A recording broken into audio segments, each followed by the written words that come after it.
NCERT ಪುಸ್ತಕ ವಿವಾದ, ನ್ಯಾಯಾಂಗದಲ್ಲಿ ಭ್ರಷ್ಟಾಚಾರ, ಅಧ್ಯಾಯ ಬರೆದ ಲೇಖಕರಿಗೆ ಸುಪ್ರೀಂ ಕೋರ್ಟ್ ನಿಷೇಧ. ಈ ವಿಡಿಯೋದಲ್ಲಿ ಈ ಮಾಹಿತಿಯ ಬಗ್ಗೆ ಸಂಪೂರ್ಣವಾಗಿ ತಿಳಿದುಕೊಳ್ಳೋಣ. ಮಿಸ್ ಮಾಡದೆ ಈ ವಿಡಿಯೋವನ್ನು ನೋಡಿ ಮತ್ತು ನಿಮಗೆ ಯಾವ ಉದ್ಯೋಗದ ಬಗ್ಗೆ ಮಾಹಿತಿ ಬೇಕು ಎಂಬುದನ್ನು ಕಮೆಂಟ್ ಬಾಕ್ಸ್ನಲ್ಲಿ ಕಮೆಂಟ್ ಮಾಡಿ. ಹಾಗೆ ಇಷ್ಟ ಆದರೆ ಸಬ್ಸ್ಕ್ರೈಬ್ ಮಾಡಿ.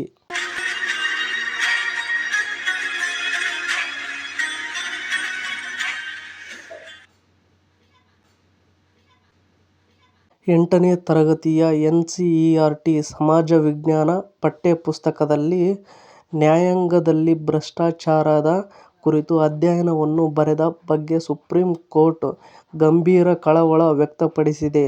ಈ ಬಗ್ಗೆ ಮಹತ್ವದ ಆದೇಶ ಹೊರಡಿಸಲಾಗಿದ್ದು, ಈ ರೀತಿಯ ವಿವಾದಾತ್ಮಕ ವಿಷಯವನ್ನು ಸಿದ್ಧಪಡಿಸುವಲ್ಲಿ ಭಾಗಿಯಾಗಿರುವ ವ್ಯಕ್ತಿಗಳಿಂದ ದೂರವಿರಲು ಕೇಂದ್ರ, ಎಲ್ಲ ರಾಜ್ಯ ಸರ್ಕಾರಗಳು ಮತ್ತು ಸಾರ್ವಜನಿಕವಾಗಿ ಅನುದಾನ ಪಡೆದ ಶಿಕ್ಷಣ ಸಂಸ್ಥೆಗಳಿಗೆ ನ್ಯಾಯಾಲಯ ನಿರ್ದೇಶನ ನೀಡಿದೆ.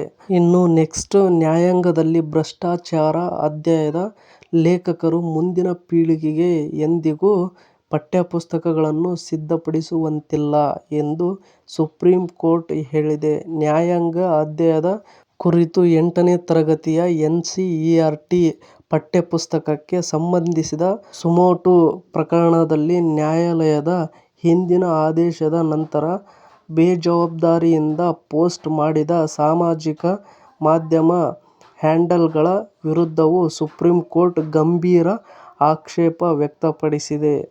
ಇನ್ನು ನೆಕ್ಸ್ಟ್ ನಾವು ನೋಡುವುದಾದರೆ, ಬೇರೆ ಎಲ್ಲ ತರಗತಿಗಳ ಪಠ್ಯಪುಸ್ತಕಗಳನ್ನು ಪರಿಶೀಲಿಸುವಂತೆ ಕೇಂದ್ರ ಸರ್ಕಾರವು ಎನ್ಸಿಇಆರ್ಟಿಗೆ ನಿರ್ದೇಶನ ನೀಡಿದೆ ಎಂದು ಸಾಲಿಸಿಟರ್ ಜನರಲ್ ತುಷಾರ್ ಮೆಹ್ತಾ ಇಂದು ಸುಪ್ರೀಂ ಕೋರ್ಟ್ಗೆ ತಿಳಿಸಿದ್ದಾರೆ. ಇನ್ನು ಉಂಟಾದ ಅನುಕೂಲತೆಗೆ ನಾವು ಪ್ರಾಮಾಣಿಕವಾಗಿ ವಿಷೇದಿಸುತ್ತೇವೆ. ಶೈಕ್ಷಣಿಕ ವಿಷಯದಲ್ಲಿ ನಿಖರತೆ, ಸೂಕ್ಷ್ಮತೆ ಮತ್ತು ಜವಾಬ್ದಾರಿಯ ಅತ್ಯುನ್ನತ ಮಾನದಂಡಗಳನ್ನು ಕಾಪಾಡಿಕೊಳ್ಳಲು ಎನ್ಸಿಇಆರ್ಟಿ ಬದ್ಧವಾಗಿದೆ ಎಂದು ಎನ್ಸಿಇಆರ್ಟಿ ತಿಳಿಸಿದೆ. ಇನ್ನು ನೆಕ್ಸ್ಟ್ ನೋಡುವುದಾದರೆ, ಹಾಗೆ ಎನ್ಸಿಇಆರ್ಟಿ ಅಧ್ಯಾಯದ ವಿಷಯಗಳನ್ನು ಹೊಂದಿರುವ ಎಲ್ಲ ಸಾಮಾಜಿಕ ಮಾಧ್ಯಮ ಪೋಸ್ಟ್ಗಳನ್ನು ಡಿಲೀಟ್ ಮಾಡುವಂತೆ ಕರೆ ನೀಡಿತು. ಸುಪ್ರೀಂ ಕೋರ್ಟ್ ಸಮಾಜ ವಿಜ್ಞಾನ ಪುಸ್ತಕದ ಮೇಲೆ ನಿಷೇಧ ಹೇರಿದ ನಂತರ ಕೇಂದ್ರ ಶಿಕ್ಷಣ ಸಚಿವಾಲಯ ಗುರುವಾರ ಮಾಹಿತಿ ಮತ್ತು ಪ್ರಸಾರ ಮತ್ತು ಎಲೆಕ್ಟ್ರಾನಿಕ್ಸ್ ಸಚಿವಾಲಯಗಳಿಗೆ ಪತ್ರ ಬರೆದಿದ್ದು, ವಿವಾದಾತ್ಮಕ ಎನ್ಸಿಇಆರ್ಟಿ ಪಠ್ಯಪುಸ್ತಕಗಳನ್ನು ಡಿಜಿಟಲ್ ವೇದಿಕೆಗಳು ಮತ್ತು ಎಲೆಕ್ಟ್ರಾನಿಕ್ ಮಾಧ್ಯಮಗಳ ಮೂಲಕ ಪ್ರಸಾರ ಮಾಡುವುದನ್ನು ನಿಲ್ಲಿಸುವಂತೆ ಸೂಚಿಸಿದೆ.